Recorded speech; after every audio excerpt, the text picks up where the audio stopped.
The AC Cobra had dominated the racing scene of the 1960s, and its coupe version was the Shelby Cobra Coupe. The strength of the base AC Cobra was in its lightweight body and large displacement American V8. With quick handling and extreme acceleration performance, it was a top contender throughout the racing world.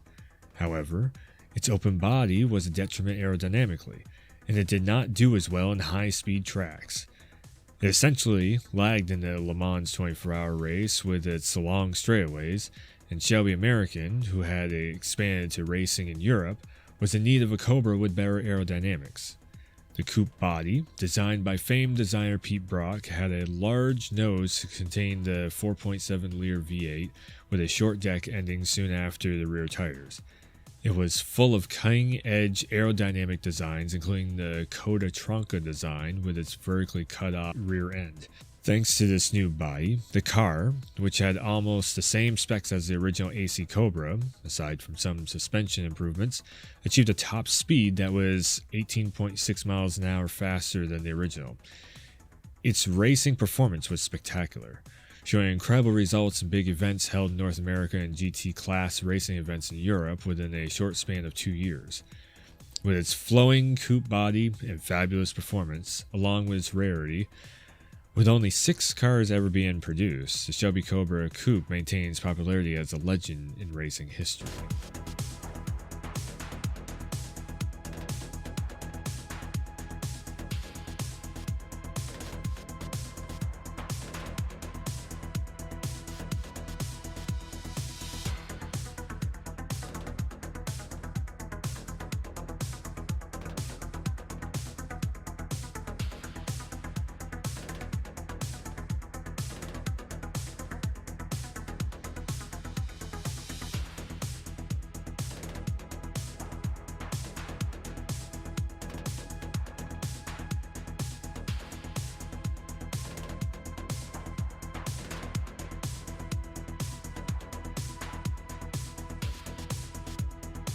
Alright, so back into another test drive racing part of the video. So the Shelby Cobra Daytona Coupe.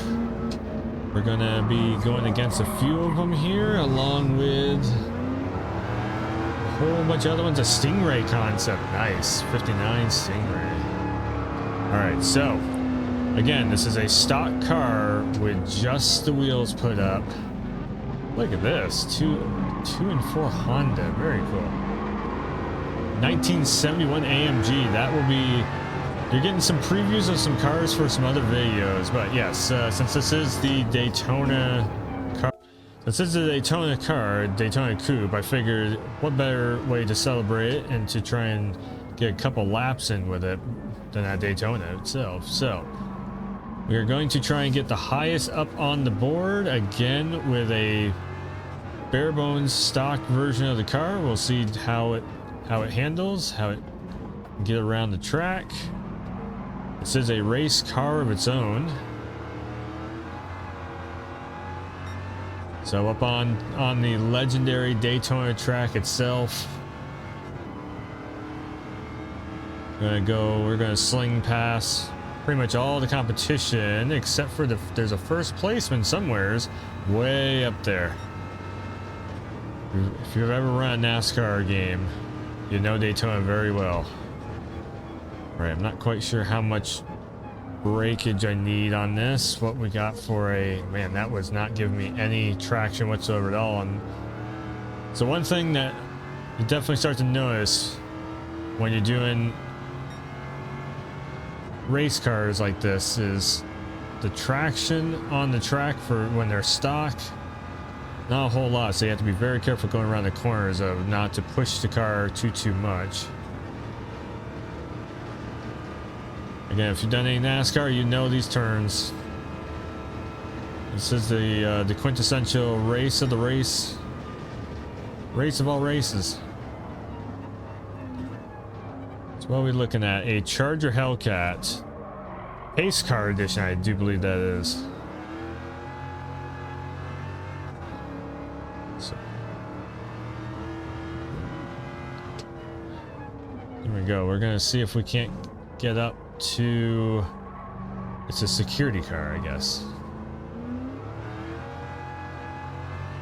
Gonna see if we can't get past them. There we go. Again, gotta be kind of careful around these corners, how much you can push the car versus how much traction that you have on a stock setup for it. I will say this is handling pretty decent compared to a couple of the last cars that we've done. I'm coming into this corner a little bit fast, but that's all right. Slow down, decent braking. Not having to let off too much, but just enough to make it start kind of going to the glide.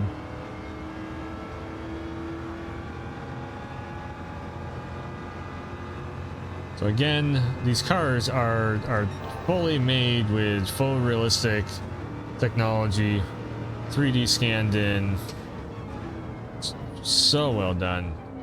Such a treat to be able to check out all these in like a virtual way of having the race wheel with the PSVR2.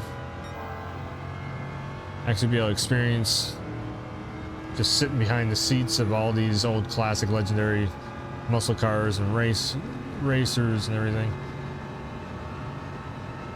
All right, so lap 2 of 2. And it is pretty clear this car is just, it's ready for race day. No problem whatsoever at all. This might be for the stock cars that I've raced. I mean, we went against FT1, 2 and 4 powered by RC23 VV, a couple other Daytona Coupes, the AMG, a 1971 300 cell 6.8 AMG. There's a GTO out there, and just, you know, the Corvette Stingray. Almost 2 minutes.